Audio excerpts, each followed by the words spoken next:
Amém? Então, lá em João, capítulo 19, a partir do versículo 1, diz assim, até o versículo 7. Então Pilatos mandou açoitar Jesus. Os soldados teceram uma coroa de espinhos e a puseram na cabeça dele. Vestiram-o com capa de púrpura e, chegando a ele, diziam: Salve, rei dos judeus! E batiam-lhe no rosto.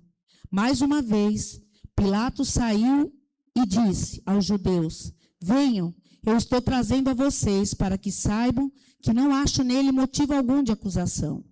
Quando Jesus veio para fora, usando a coroa de espinho e a capa de púrpura, disse-lhes Pilatos: Eis o homem. Ao vê-los, os chefes dos sacerdotes e os guardas gritaram: Crucifica-o, crucifica-o. Mas Pilatos respondeu: Levem-no vocês e crucifiquem-no. Quanto a mim, eu não encontro base para acusá-lo. E os judeus insistiam: Temos uma lei, e de acordo com essa lei, ele deve morrer, porque se declarou filho de Deus. Versículo 16, desse mesmo capítulo. Finalmente, Pilatos o entregou a eles para ser crucificado. Então, os soldados encarregaram-se de Jesus, levando a sua própria cruz. Ele saiu para o lugar chamado Caveira, que no aramaico é chamado Gólgota. Ali o crucificaram, e com ele 2 outros, um de cada lado de Jesus. Versículo 28, desse mesmo capítulo. Mais tarde, sabendo então que tudo estava concluído, para que as escrituras se cumprissem, Jesus disse: Tenho sede. Estavam ali uma vasilha cheia de vinagre. Então embeberam numa esponja nela, colocaram a esponja na ponta de um caniço de isopo e ergueram até os lábios de Jesus. Tendo provado, Jesus disse: Está consumado. Com isso, curvou a cabeça e entregou o seu espírito. Então, eu quis ler toda essa passagem para a gente relembrar, né, toda a situação, todo o sofrimento que Jesus teve ali na cruz. Mas hoje nós vamos estar falando dessa quinta palavra, que está no versículo 28 desse capítulo, que diz assim: Mais tarde, então, que tudo estava concluído, para que as escrituras se cumprissem, Jesus disse: Tenho sede. Então, essa foi a quinta palavra de Jesus na cruz. Ele disse: Tenho sede. Quando nós falamos de sede, falamos de água, nós sabemos que nós precisamos de água para viver. A água é a bebida mais importante para o nosso corpo. E eu confesso para os irmãos que eu tenho muita dificuldade de beber água, né? Muita. Às vezes vocês veem que eu ponho a garrafinha aqui, quando eu saio ela está intacta, porque eu até esqueço. Esses dias eu estive no médico, né, umas semanas atrás, fui no cardiologista, ele: Você bebe água? Não. Você tem que beber de 2 a 3 litros, pela minha altura, pelo meu peso. Fui no médico do rim: Você bebe água? Enfim. Então eu falei para o médico, então vou fazer da água o meu remédio. Falei, e é barato, né? A gente não precisa pagar nada. Mas nós necessitamos de água para sobreviver. E quando ele estava dizendo, tenho sede, ele estava trazendo uma agonia de sofrimento, né? Então, e o mais interessante é que aqui Jesus mostrou assim 100% que ele era Deus, mas ele também era humano, que ele precisava de água. E que o sofrimento dele ali não foi ilusão. Se ele sentiu sede, porque quando nós carregamos algum peso, quando nós estamos cansados, a primeira coisa que vem, né, tirando eu e algumas pessoas aqui, não sei quem mais, vem a sede, vem a vontade de beber água. E ele estava naquela cruz sofrendo, né, por mim, por você, e ele mostra diante de todos que ele estava com sede. E essa frase, tenho sede, guarde bem essa frase, porque Deus me mostrou algumas lições que nós podemos tirar dessa pequena frase, tenho sede. E a primeira delas é que muitos cristãos pensam assim: eu não posso dar sinal da minha fraqueza. Quantas vezes, né? Nós, muitas vezes, e eu já vi muitos cristãos fazer isso, eu não posso mostrar que eu estou abatido, eu não posso chorar. Porque eu tenho Deus. O que as pessoas vão pensar? Que eu sou fraco. E ali Jesus mostrou, ele poderia ficar lá, sofrer até o fim. Nossa, Jesus é tão forte que ele não precisou nem de água. E muitas vezes nós, como cristãos, pensamos assim. A pessoa fala, você está bem?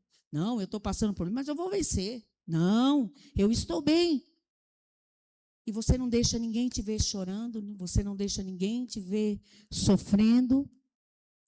Você não mostra que você precisa de ajuda. E o que o Senhor está falando para nós, né, para mim e para vocês, isso não é bíblico. Nós mostrarmos que nós precisamos de ajuda, nós mostrarmos que nós estamos, às vezes, tristes.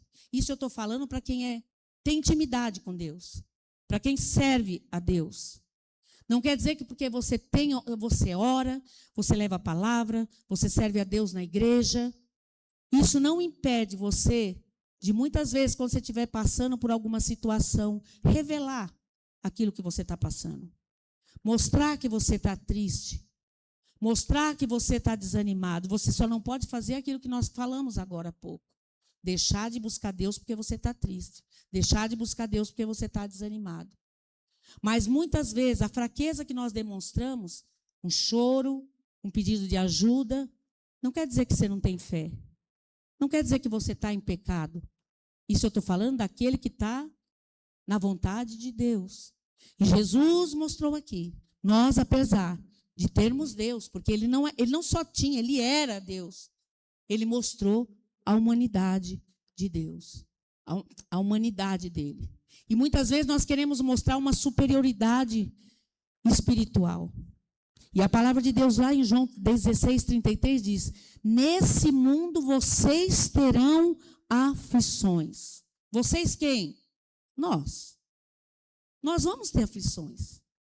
Por mais espiritual que você seja, quando não sei quanto você faz de jejum, eu não sei quanto você ora, eu não sei, por mais espiritual, o homem mais espiritual da face da terra, ele vai ter momento de provações.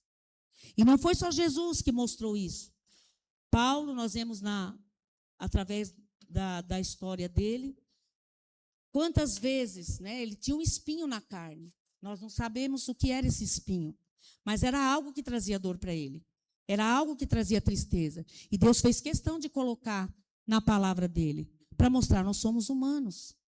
E isso não nos impede de abrir no nosso coração. E eu costumo sempre dizer, nós temos que abrir nosso coração com as nossas fraquezas. É claro que você não vai sair, Jesus falou para uma multidão. Mas também você não vai sair contando para todo mundo a tua fraqueza, o teu problema. Com certeza Deus vai mostrar alguém.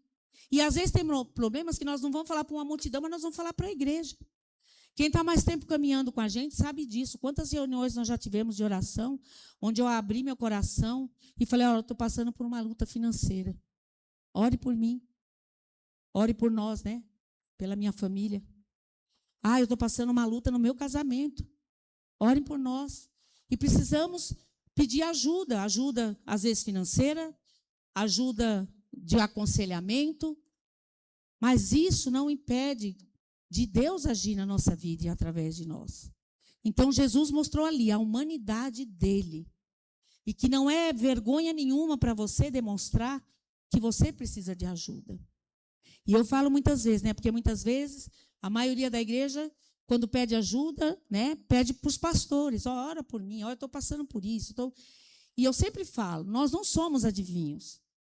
É preciso muitas vezes abrir o coração, porque muitas vezes eu já vi irmãos criticando, nem da nossa igreja, mas de outras, estou passando por isso, e o pastor nem me visitou, estou passando por isso, mas o pastor não me deu uma palavra de apoio. Mas será que o pastor sabia?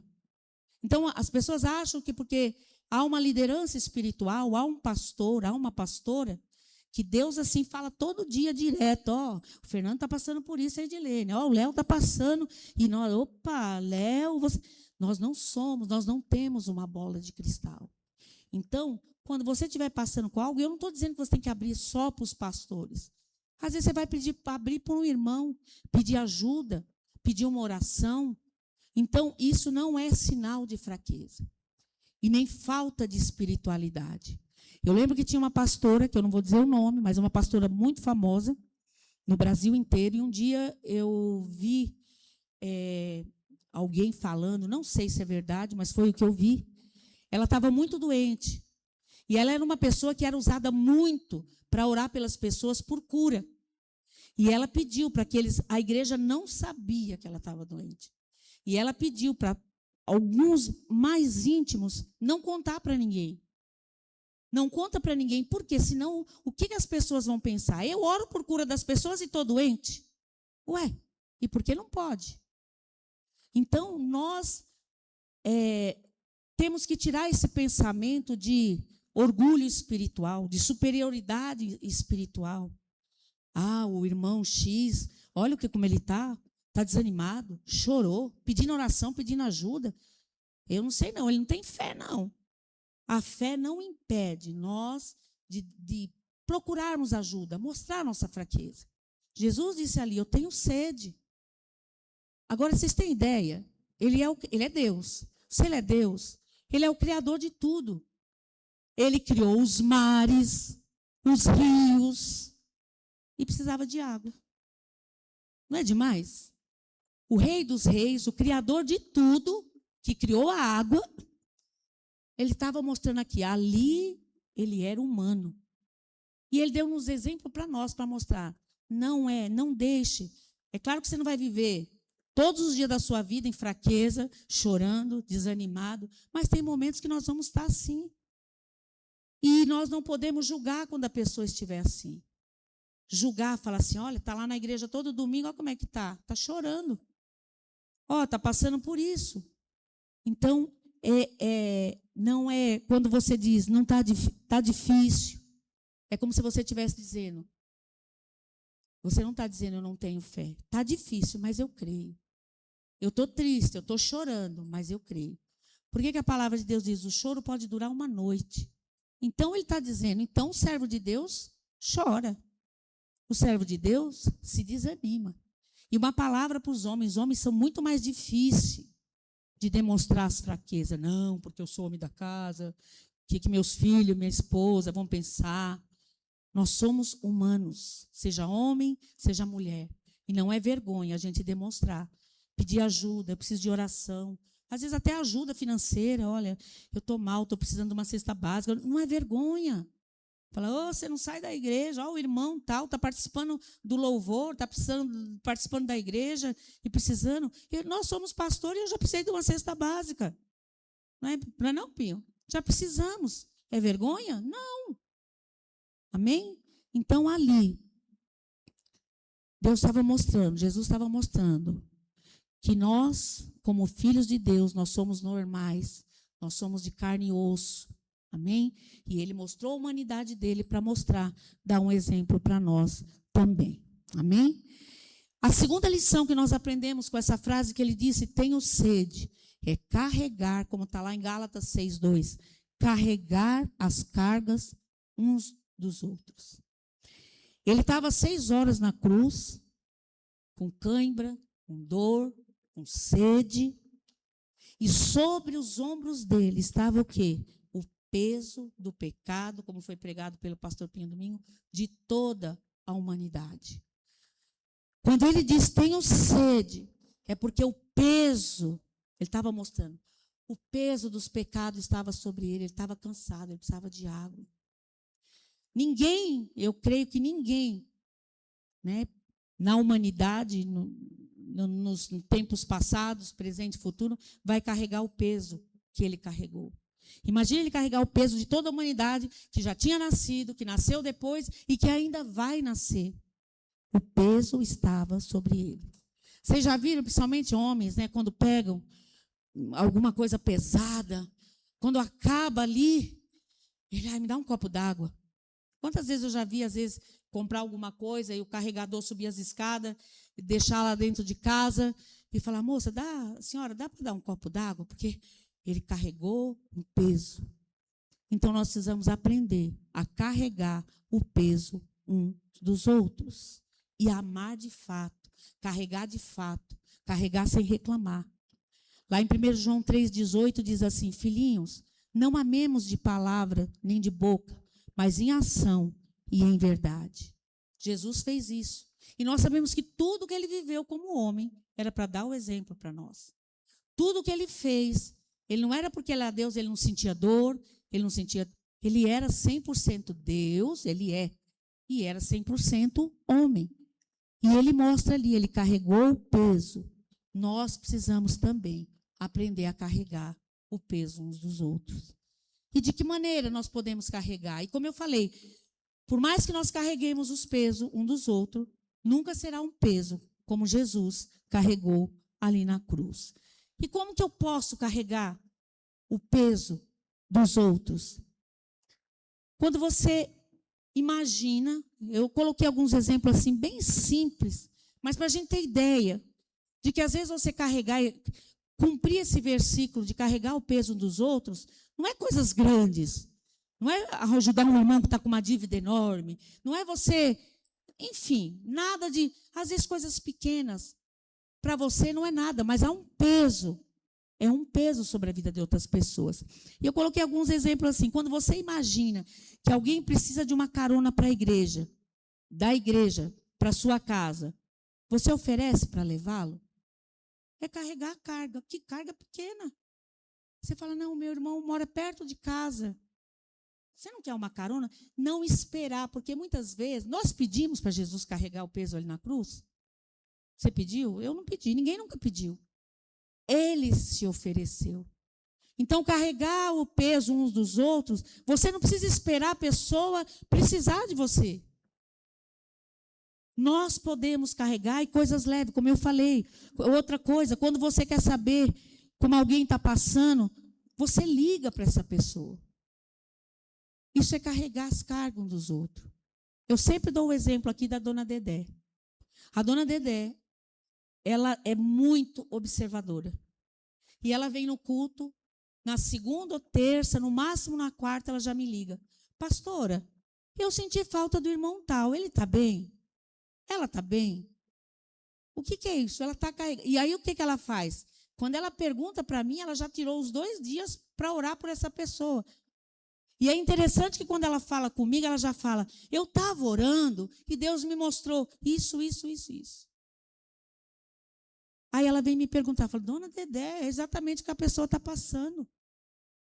Isso é carregar o peso. E é um peso leve, é se preocupar. Às vezes você não vai ligar perguntando para outro, você vai chegar para a pessoa. Nós compartilhamos aqui, né? A minha irmã Isabel, a dona Dedé está passando por problemas. Faz 2 domingos que elas não vêm. Se eu não tivesse falado nada e elas aparecessem aqui no domingo, o que é carregar as cargas dos outros? Acabou o culto, antes do culto, chegar perto delas. Você está bem? Eu senti sua falta. 2 domingos que você não vem na igreja. Você está bem? Ou às vezes nem esperar essas 2 semanas para ele chegar no culto. Na semana, liga para o irmão. O telefone está lá no grupo do WhatsApp. Irmão, eu estou sentindo sua falta na igreja. O que você tem? Você está precisando de alguma coisa? Você está bem? Isso é carregar as cargas um dos outros. Eu costumo sempre falar também, né? É difícil aqui em São Paulo da gente ter essas atitudes, mas outro exemplo é quando um familiar, um irmão da igreja, um vizinho, um amigo, você sabe que ele está acamado, que ele está enfermo, que ele precisa de ajuda. Ofereça. Irmão, eu vou lá na sua casa, está precisando de uma limpeza. Eu vou lá, a pessoa está acamada. Não é aquela pessoa que não faz nada da vida, fica assistindo televisão e a casa está bagunçada. Não é essa. Mas você sabe que a pessoa não está bem, que ela está acamada. Né? Às vezes os familiares dela trabalham, não tem como ajudar. Se ofereça para ir limpar a casa, se ofereça para lavar uma louça, para passar uma roupa, para fazer uma comida, para levar ao médico. Isso é carregar as cargas uns dos outros.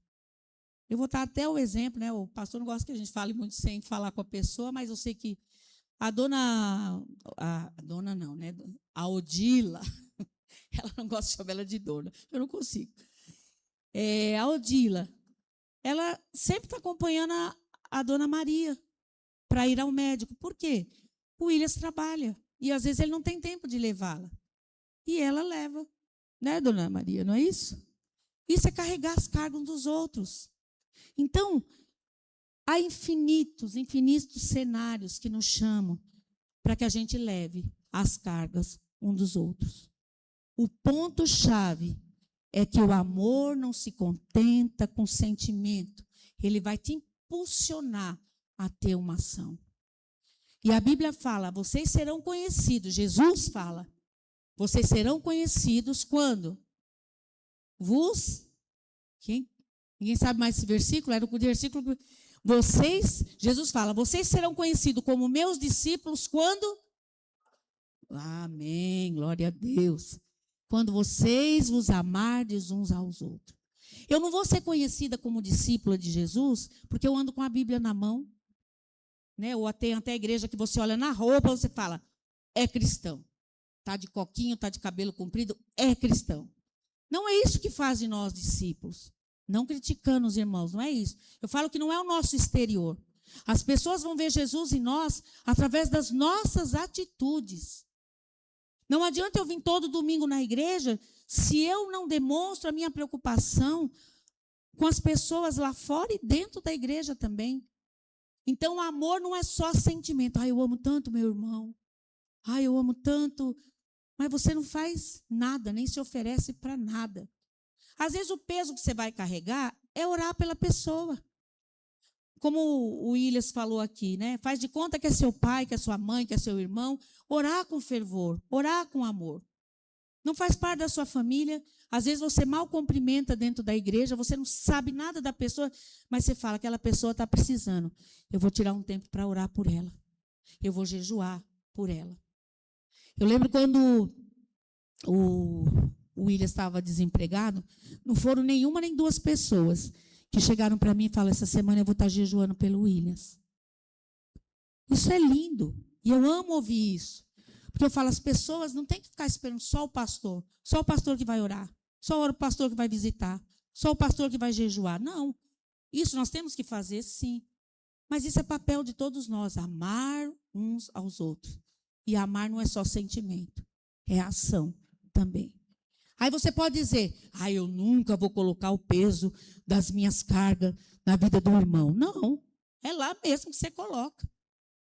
É lá mesmo, você apresenta para Jesus e coloca. Não quer dizer que você vai ficar toda hora, né, colocando. E primeiro, eu acho que levar as cargas uns dos outros, não precisa a pessoa chegar e falar, segura a minha carga. Não. O amor de Deus em nós, o Espírito Santo na nossa vida, já nos impele.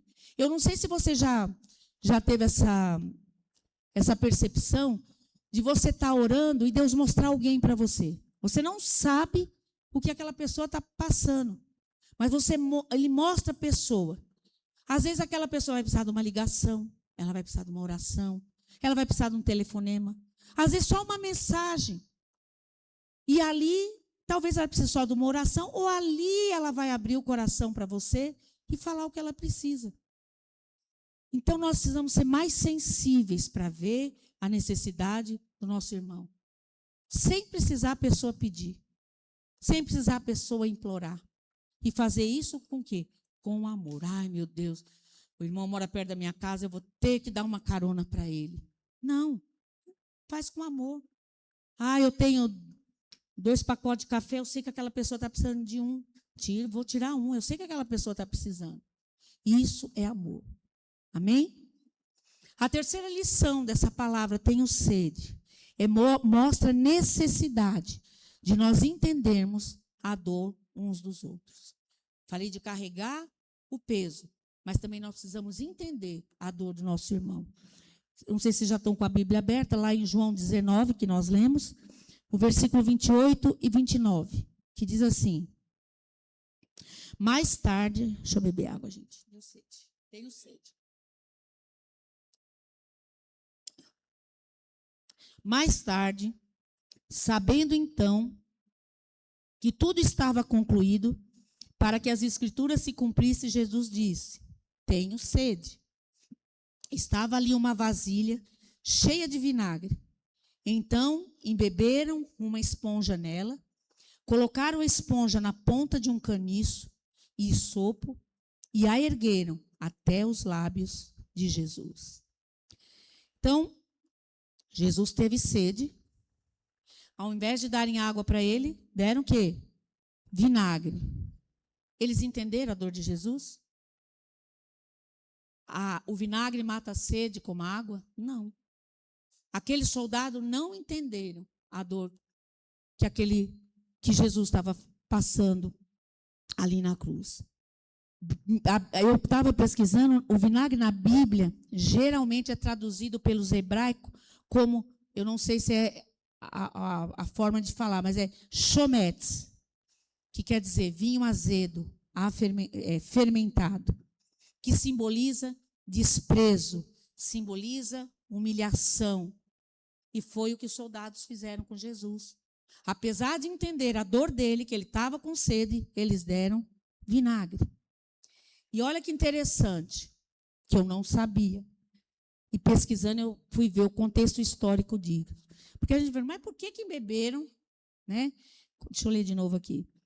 Colocaram uma esponja na ponta de um caniço de isopo e ergueram até os lábios de Jesus. E eu nunca entendi por que tinha que ser, né, nessa esponja. E eu fui pesquisar, e olha o que eu achei. Alguns estudiosos apontam, olha isso, olha que humilhação. Alguns estudiosos apontam que era comum usar esponja, frequentemente presas a varas, em banheiros públicos para higiene, que eram limpas em recipientes com vinagre. Então, o ato pode ter sido a última humilhação ao oferecer uma esponja suja. Vocês entenderam para que era usada essa esponja? Até eu vi a foto, não entendeu, Liz? Naquela época não havia banheiro igual a gente tem em casa, né? Dentro do quarto, ou na sala, enfim, dentro da nossa casa. Então, havia banheiros públicos. Eu não trouxe a foto, mas eu vi. Então, eram vários buracos no chão. Não tinha papel higiênico, Neve. Não tinha papel higiênico naquela época. Então, o que eles usavam? Eles usavam uma esponja para se limpar na ponta dessa vara e para, acho que, desinfetar a vara, eles colocavam dentro do vinagre. Deu para entender o que eles fizeram com Jesus? Por isso que tem evangelho que fala, e Jesus não quis.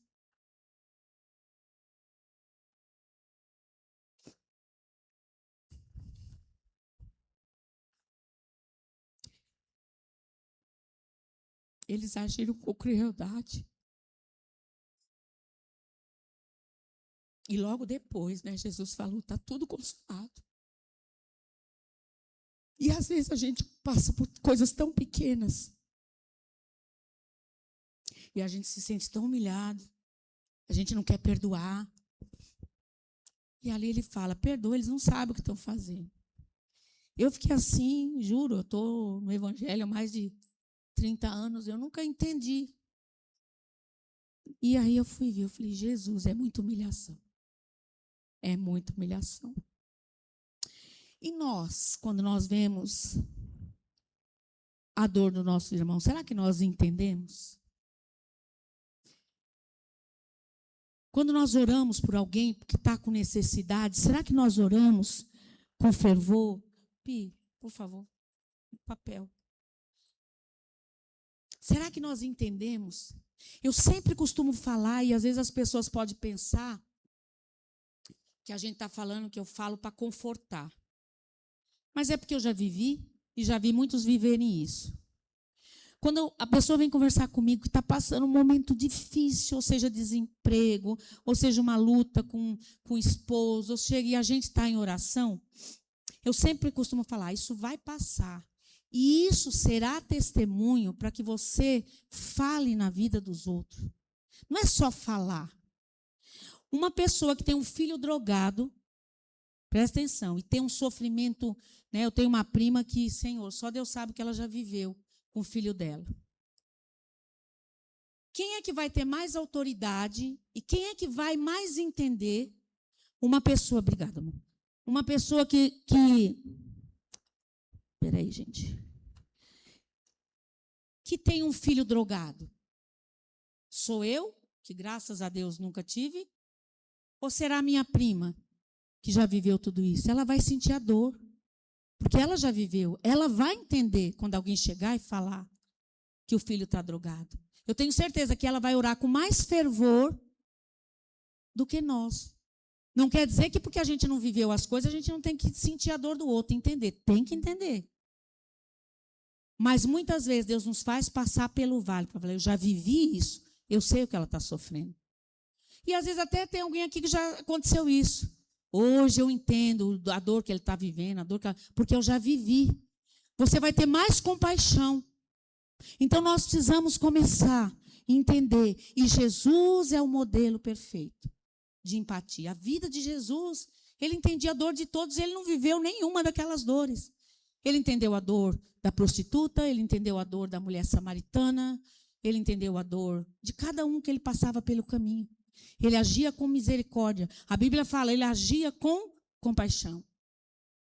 Quem tem compaixão não é sentir dó. É compaixão, você entender a dor que a pessoa está passando. E nós, muitas vezes, nos colocamos, a minha dor é maior. Já viu que o ser humano é assim? Ah, ele está passando por isso, mas eu estou passando, porque parece que a gente tem uma competição de dor, de prova. Ah, o dele é fácil. Você tem que entender. Às vezes, realmente, aquilo que ele está vivendo, se você, aos olhos humanos, o que é isso? Está triste por causa disso? Está sofrendo? Ué, aí quer entender, eu vou entender. Para mim isso não é muito, mas para aquela pessoa é muito a dor que ela está vivendo. Todos nós, em algum momento, sentimos alguma dor. Todos nós temos a sua dor. Tem a dor da partida, que eu coloquei aqui, tem a dor de alguém que perde um ente querido, tem a dor de quem não tem o que comer, tem a dor de quem perde o emprego, tem a dor da despedida, a dor da separação, a dor da doença. E todas essas dores e outras dores nós precisamos respeitar. Os soldados não respeitaram a dor de Jesus. Mas nós precisamos aprender a respeitar alguém que está sofrendo. Nunca falar, mas olha, está desanimado por causa disso. Que besteira. Nós estamos julgando e nós não estamos entendendo. Quantas vezes vem algum irmão pedir oração e assim, humanamente eu olho e falo, oh meu Deus, isso não é nada, tadinho, né? Tadinho, está sofrendo por causa de uma coisa tão pequena, mas para aquela pessoa dói. Às vezes você tem a mesma coisa de você ter um lugar que é adormecido e você coloca uma agulha e você não está doendo. Agora põe numa pessoa que tem até... Sexta-feira eu estive no médico com a Aníbia e ela tem um negócio que eu não lembro o nome. Eu não lembro o nome. Nas pernas, é que nem os nódulos inflamados, que por isso da gordura da perna dela ser muito, que não é por causa desses nódulos inflamados. E ela sempre desde criança, Nádia não está aqui, né, para confirmar. A Nádia falava, ai, mas a Aníbia, que frescura, porque ela não gosta que encoste nela.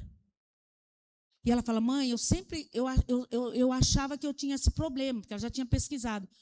Porque ela sente muita dor, vamos supor, se encostar na perna dela.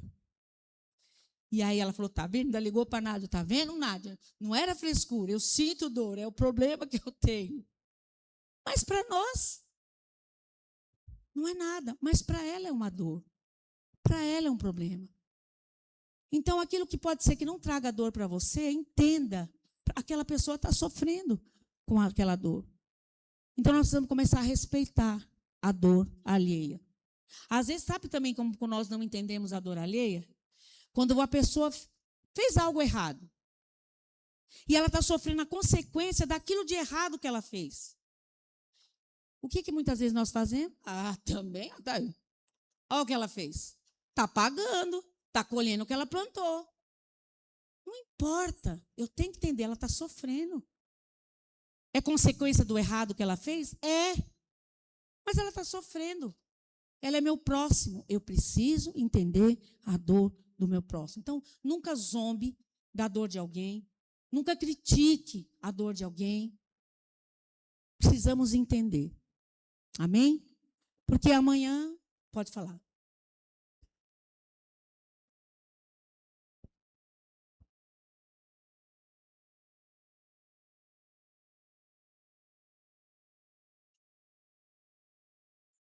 Porque quem for ouvir o vídeo depois não vai saber o que você está falando e eu não vou conseguir repetir tudo. O Léo tem um adendo. É adendo? Fala. A palavra diz para a gente não se alegrar quando qualquer pessoa, mais para cá, quando qualquer pessoa passar por uma situação ruim, porque para Deus não se irá com a gente nos colocar no lugar da pessoa. Então nós não podemos nos alegrar. Até com aqueles bandidos, quando você assiste aqueles programas, que você vê que a pessoa foi presa, que a pessoa está apanhando, que a pessoa também está vendo, tem que sofrer mesmo. Roubou, estuprou, matou. Não interessa, nós não somos juízes. Eu tenho que sentir a dor do outro. O que eu posso fazer quando eu vejo isso? É orar pelaquela pessoa, não dizer nada. Senhor, alcança essa pessoa. Lá ela vai para a cadeia, ela vai sofrer. Mas, Senhor, o Senhor veio para todos. Que lá ele se converta. Então, eu não posso zombar, nem me alegrar com a dor do meu irmão. Eu tenho que entender. Amém? A quarta lição que nós aprendemos com essa frase, tenho sede, não é só o corpo que precisa de água para viver. A alma também tem sede. Eu gostaria que você abrisse lá em Salmo 63. Para vocês não cochilarem. Vocês estão muito olhando para mim, né? Vamos mexer na Bíblia aí. Salmo 63, versículo 1.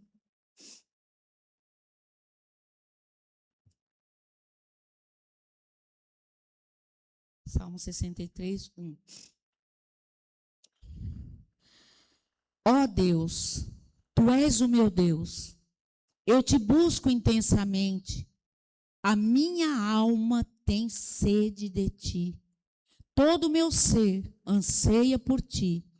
Numa terra seca e exausta e sem água. Agora, lá no versículo 42, um pouquinho antes.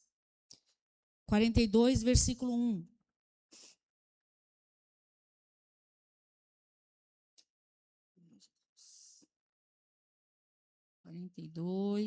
Versículo 1. Diz assim: como a corça anseia por águas correntes, a minha alma anseia por ti, ó Deus. A minha alma tem sede de Deus, do Deus vivo. Quando é que eu poderei entrar para apresentar-me a Deus? Interessante que aqui fala, como a corça anseia por águas. Um dia eu fui ver, né, que eu gosto de pesquisar, quando eu não entendo alguma coisa na Bíblia, eu vou pesquisar. E hoje tem muitas formas da gente pesquisar. E aí eu vi, você sabe como a corça, quem é que já viu o que a corça faz quando ela tem sede? O que ela faz, Léo? Você lembra? Quando ela tem sede. Você já viu uma corça, é isso? Ah, tá. Mas quando ela tem sede, irmãos, entra no Google para você ver depois. Ela fica desesperada e ela dá um uivo muito estranho, que eu não vou fazer aqui agora. Mas é um uivo de desespero quando ela está com sede. Faz aí, Fernando, você já viu? Mentira. Ela dá um uivo e ele fala, por que ele fala? Como a corça anseia por água, a minha alma tem sede de ti.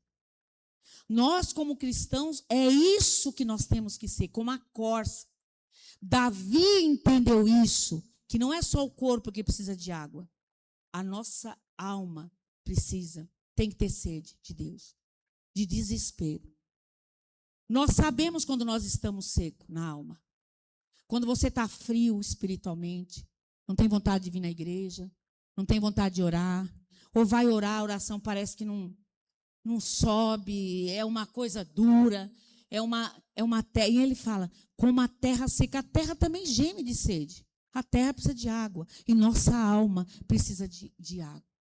Quantas vezes eu já passei por algum momento que eu estou vendo que eu estou seca espiritualmente. Aí eu lembro desse versículo, eu falo, Senhor, como a corça anseia por água, a minha alma está com sede do Senhor. Agora, o problema é quando você se acostuma com a sede.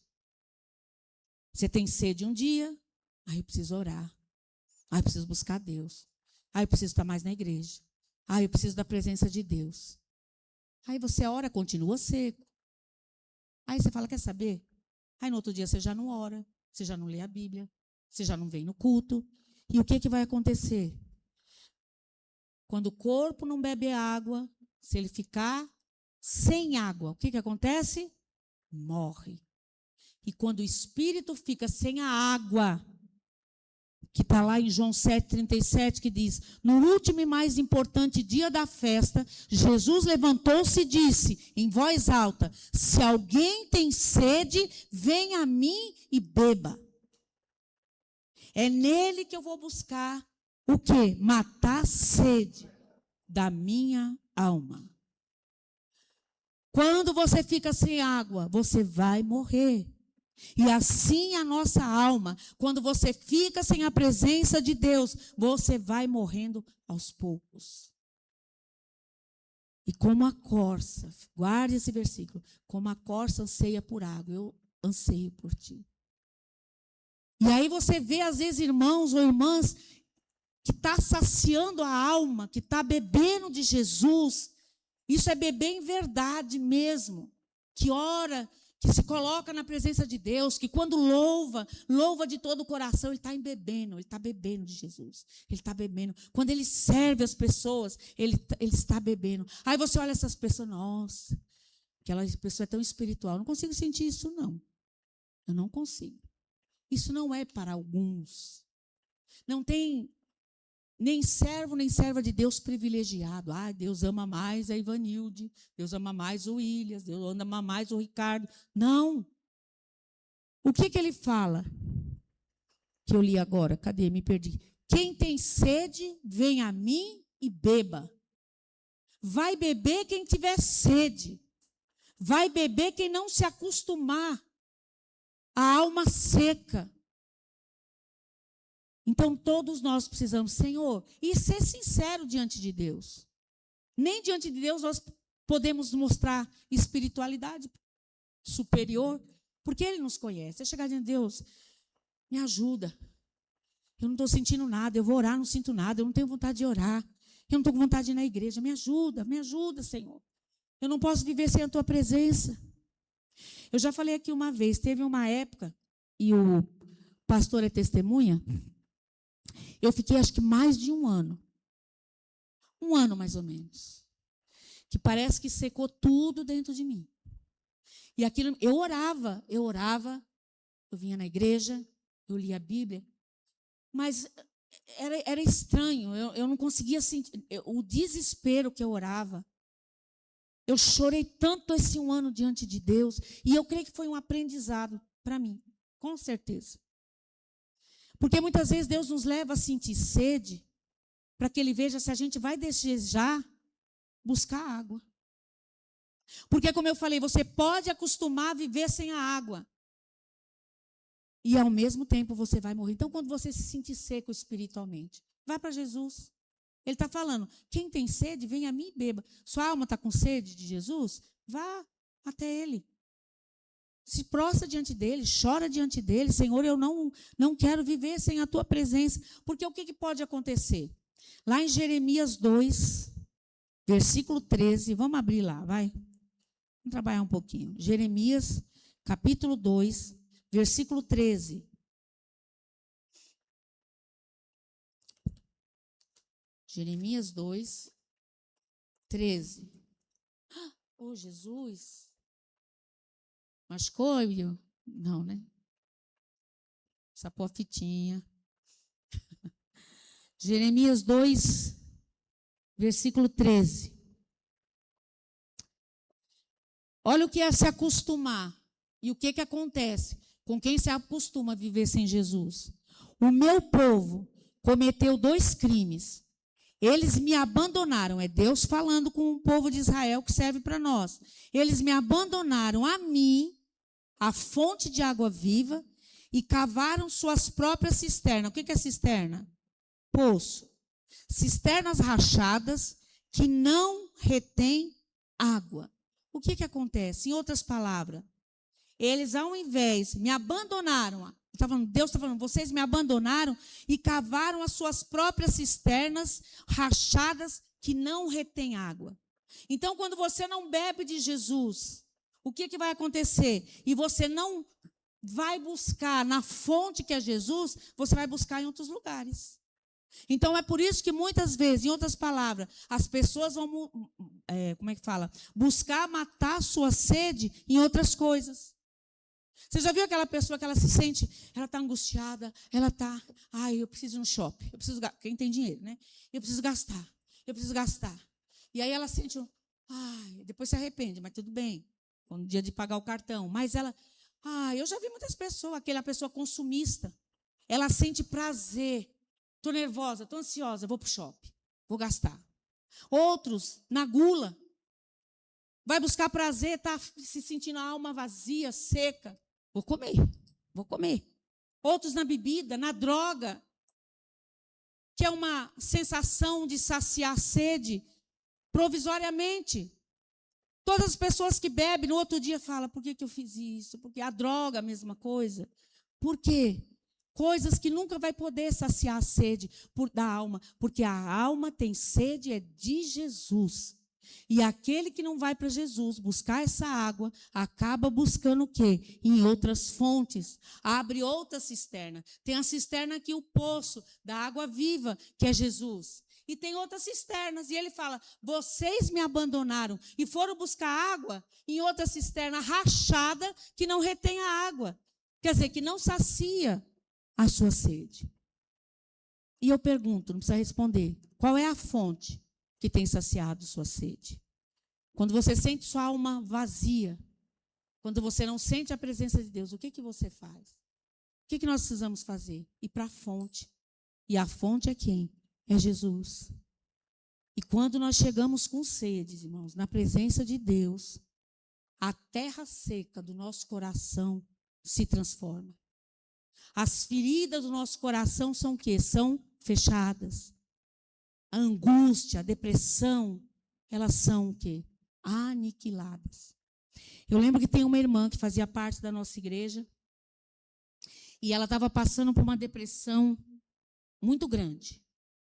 Eu nem sabia, ela é de outra, quando a gente congregava em outra igreja. E um dia eu estava orando e me veio muito ela na minha oração. E aí eu mandei uma mensagem para ela, eu falei, se eu não me engano, os cultos eram de terça-feira na semana. E eu falei, eu estou mal. E era aquela depressão, não é aquela depressãozinha, não. Era aquela depressão que ela não estava saindo mais para lugar nenhum. Ela estava fechada, não queria ver ninguém, não queria falar com ninguém. E ela abriu o coração, eu falei, quase que ia falar o nome. Falei para ela, vai hoje, tem culto na igreja, vai lá, aí a gente conversa. E ela veio. E a Nível que ministrou a palavra sobre o Espírito Santo. Irmãos, ela foi simplesmente curada da depressão com aquela palavra. Curada. No outro dia, ela mandou uma mensagem para mim, ela falou, eu não sei o que Deus fez comigo, enfim. Aí ela ficou na igreja por um tempo, ela tinha até na época era célula, ela liderou uma célula, hoje ela está bem em outra igreja. Ela foi o quê? Porque ela veio com sede. E quando nós temos sede, Deus nunca vai negar essa água para a nossa vida. E nós precisamos entender que essa sede de Deus vai gerar em nós amor, porque Deus é amor. E tudo aquilo que nós já falamos, de amar o próximo, entender a dor do próximo, levar o peso do próximo, nós vamos sentir isso quando? Quando Deus tiver, se a água, irmãos, a água não mata só a nossa sede. A água de Deus, ela transborda. Quando você está cheio de Deus, não tem como você não passar o amor dele para outras pessoas. Amém? A quinta lição do tenho sede é sede de amor, sede de carinho, sede de atenção. Como é que Deus provou o seu amor por nós? Dando filho. Como é que o filho demonstrou o amor? Dando a vida. E como é que nós damos continuidade a essa ação doadora? Amando o nosso próximo.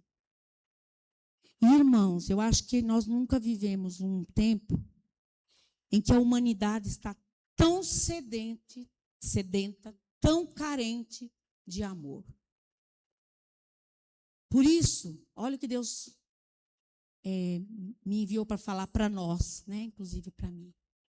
Demonstre amor. As pessoas têm sede de amor. E não é pessoa só lá fora. Às vezes dentro da nossa casa, as pessoas estão necessitando de amor, estão necessitando de carinho. E nós, na correria do dia a dia, nós achamos, a pessoa sabe que eu gosto dela, não preciso fazer nada, não preciso falar. Às vezes nós não pensamos assim, eu não estou falando toda hora que eu amo. A pessoa sabe que eu amo. Mas nós, como filhos de Deus, nós precisamos aprender o quê? Por que João, ele se sentia o servo amado?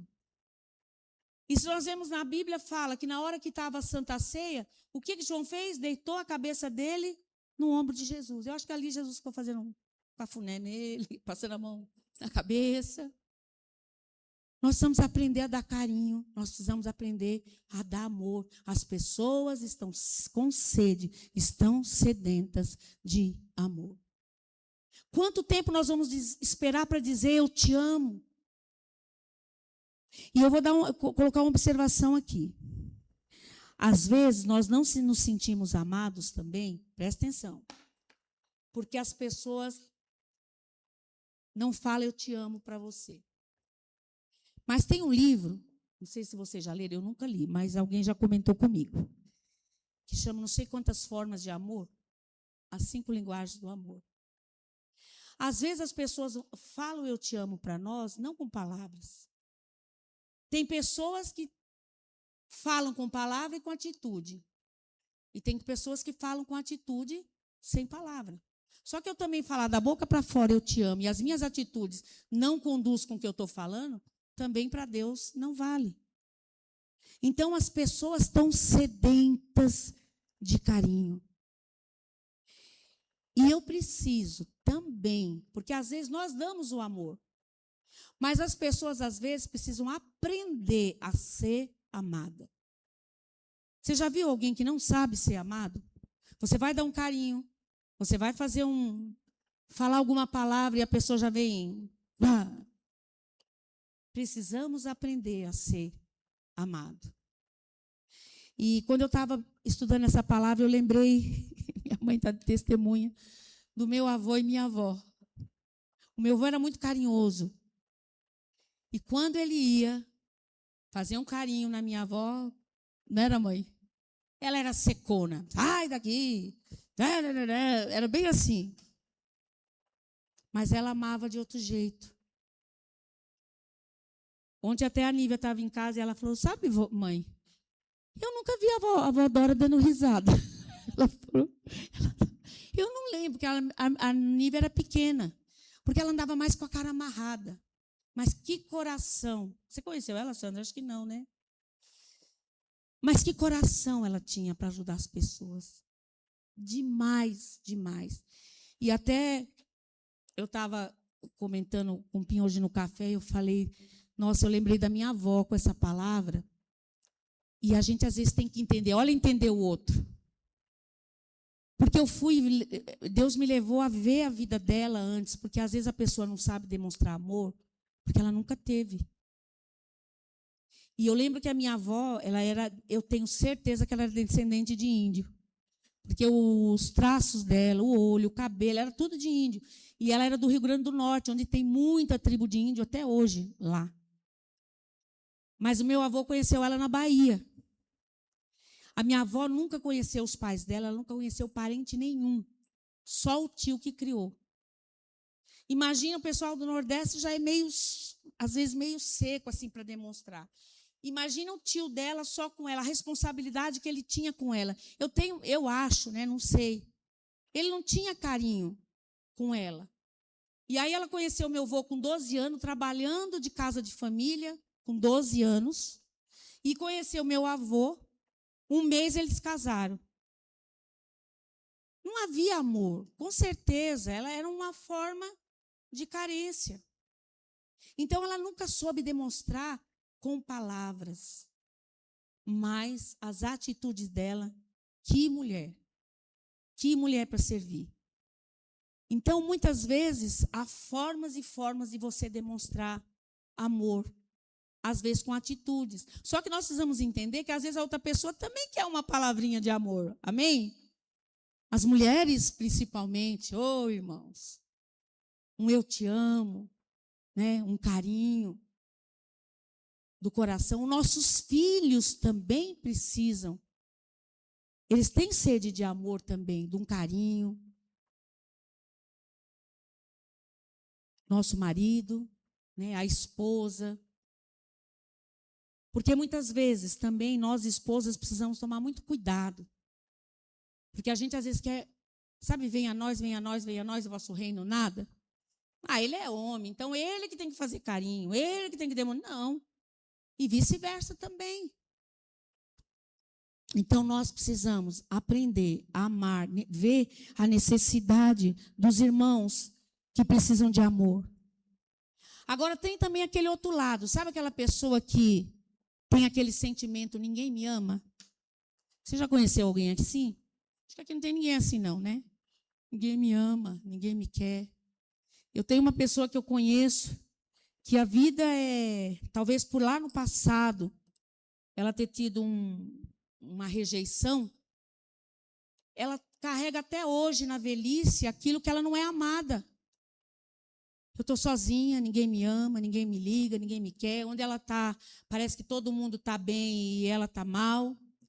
E aí, eu lembrei de um dia que eu li um testemunho de uma pastora, e eu fui procurar, eu vou ler, porque senão não vou lembrar tudo que ela falou. Tem a ver com isso. Talvez isso sirva para você. Às vezes ninguém me ama, ninguém me quer, ninguém gosta de mim, ninguém fala que me ama, nem meu marido, enfim. E olha o testemunho dessa pastora, uma pastora, ela disse assim: certa vez eu acordei com o sentimento de ninguém me ama. Por algumas situações que eu vivi na infância, tem a ver com o que eu falei. Eu tinha um sentimento que me acompanhava de sempre estar sozinha, de que não tem ninguém que cuida de mim. Mas esse sentimento só aparecia quando eu desviava do foco, quando eu desviava dos olhos de Cristo. Um dia, então, eu estava no meu quarto, me sentindo a pessoa mais miserável do mundo. Mas quando você, aí ela dizendo, né? Quando você cultiva um relacionamento com o Espírito Santo em oração, a resposta para a sua angústia vem de imediato. Então, ela estava lá, se sentindo a mais miserável, ninguém amava, e ela foi orar. E olha o que o Espírito Santo fez. Deus não demorou a me responder. O Espírito Santo veio com aquele puxão de orelha, acorda, minha filha. E ele me disse: e quem falou que eu chamei você para se sentir amado? Eu te chamei para amar o próximo como a ti mesmo. Eu já amei você. E se eu já amei, eu sou o suficiente na sua vida. Você precisa ser amada por quem? Você precisa ser amada por quem? Se seu foco, isso é o Espírito Santo falando para ela, se o seu foco estivesse em amar as pessoas, você não estaria preocupada em ser amada. Aí ela fala, doeu. E eu comecei a refletir sobre Jesus. E me perguntei, será que Jesus se sentiu amado pelas pessoas que caminhavam com ele? Na cruz, com certeza, ele se sentiu sozinho. Além da dor física, que é imensurável, Jesus sentiu na alma a dor do abandono, da rejeição, da traição. Ele se sentiu abandonado até por um momento pelo Pai. Mas nem por isso ele desceu da cruz. Ele poderia ter feito isso. Jesus permaneceu e cumpriu o seu propósito de salvar a humanidade até o fim. E por quê? Porque Jesus estava mais preocupado em amar do que ser amado. Se eu tenho a Jesus, isso quer dizer que eu não desejo um carinho, não desejo uma atenção. Mas quando vier esse momento que você se sente assim, você tem que lembrar, eu acho que é até pecado você falar, ninguém me ama, eu estou sozinho, eu estou sozinha. Quando você fala isso, você está pondo até Deus de lado. E o Espírito Santo falou forte com ela, eu não te chamei para você ser amado. Aonde na Bíblia fala que você tem que clamar para ser amado? Eu não conheço nenhum versículo. Mas a Bíblia fala, você tem que amar o teu próximo como a você mesmo. E quando eu creio, né, quando você ama o seu próximo, você esquece de si. Porque você nem tem tempo, porque você está tão preocupado em amar o próximo. E outra, tem a lei da semeadura. O que você dá, você recebe. Quando você ama o teu próximo, quando você dá carinho para o teu próximo, você vai receber. Talvez não receba da pessoa que você quer, mas você vai receber de outro. E a Bíblia fala que não há maior felicidade em dar do que receber. Nós não precisamos ficar preocupados em ser amado, porque o amor de Deus já nos escolheu. Amém? O amor de Deus, Ele me escolheu, Ele me ama, eu sou amada sim, você é amado sim. Às vezes vão ter pessoas ao teu redor que Deus vai demonstrar esse amor, mas se não tiver, não tem problema. Eu não vou ficar alimentando essa dor. Por isso que muitas pessoas entram em depressão, porque se sente só, mas o cristão, ele nunca está só. Há um Deus que cuida, há um Deus que ouve, há um Deus que faz carinho. Quantas vezes já me senti abraçada pelo Senhor, na hora que eu estou orando. E eu creio que muitos aqui também. Então Jesus se fez carne, nos deu a maior prova de amor. E isso já é o suficiente para mostrar, eu sou amada. Olha o que Jesus fez por mim, eu sou amada. Então, se você tem se sentido desprezado, quero te incentivar. Coloca o olhar no foco, primeiro em Jesus e depois em amar as pessoas. Nós precisamos entender que nós precisamos, antes de querer carinho, eu preciso dar carinho. Antes de eu requerer amor, eu preciso também dar amor. Quando nós gastamos as nossas energias em amor ao próximo, como eu falei, ao invés de se concentrar em nós, nós vamos nos concentrar nas outras pessoas. E como é bom amar, como é bom derramar amor na vida das pessoas. Amém? Então, essas foram as 5 lições que nós aprendemos com essa frase, tenho sede. Primeiro, eu não posso dar sinal de fraqueza. Você pode sim. Nós somos humanos. Segundo, nós precisamos carregar as cargas uns dos outros. Terceiro, nós precisamos entender a necessidade dos outros. Quarto, não é só o corpo que precisa de água para viver, a alma também precisa. A alma também tem sede de Deus. E quinto, todos nós temos sede de amor, carinho e atenção. Mas antes de nós requerermos isso para nós, nós precisamos dar. Amém?